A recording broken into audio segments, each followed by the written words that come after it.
0.78 South Korea's birth rate. That's really bad. But the irony is that the total amount of private education expenditure is increasing while the birth rate is decreasing. In 2015, South Korea's birth rate was 1.24, and 7 years later, it was 0.78. Normally, if the birth rate drops like this, the total amount of private education expenses should decrease, because there are fewer students to pay for private education. But in South Korea, the opposite is happening. While the birth rate has fallen, the total amount of private education expenditure in South Korea, which was 13 billion in 2015 to 20 billion in 2022. And over the same period, the number of students enrolled in private education increased from 68% to 78%. Private education. How much does an average Korean household spend on private education? Based on the top 20 of income earners, the average monthly cost of private education is $850. This is almost twice as much as the cost of groceries and drinks, which is $474. Even in the lowest 20% of households in Korea, the average monthly cost of private education is $359.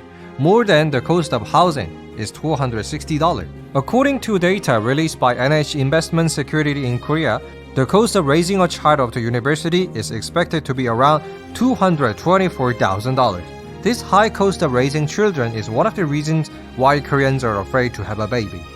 Why do Koreans love private education? It's obviously related to economic success, right? If you get a good education and study well, and get into a good university, you can get a great job. If you look at the career aspirations of middle school students in South Korea, teacher is the number one choice at 11.2%, the second is a doctor with 5.5%, and the fifth is a software developer. These are jobs that require a lot of studying or entering a good university. But according to a recent report by the South Korean Ministry of Education, the reasons for private education are not just financial.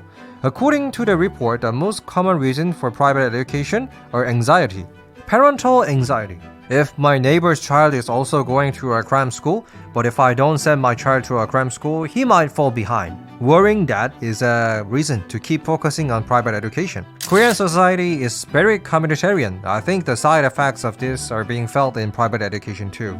In order to reduce the burden of high private education costs, the Korean government announced a plan to reduce the high cost of private education. Korea's college aptitude test, called Sunuk, they said they would remove so-called killer question. However, cram school in South Korea are holding special classes to prepare for these killer questions. How long will private education in Korea continue to rise? It's time to stop looking at other people's kids and stop focusing so much on private education. Thank you, and please subscribe. Have a nice day.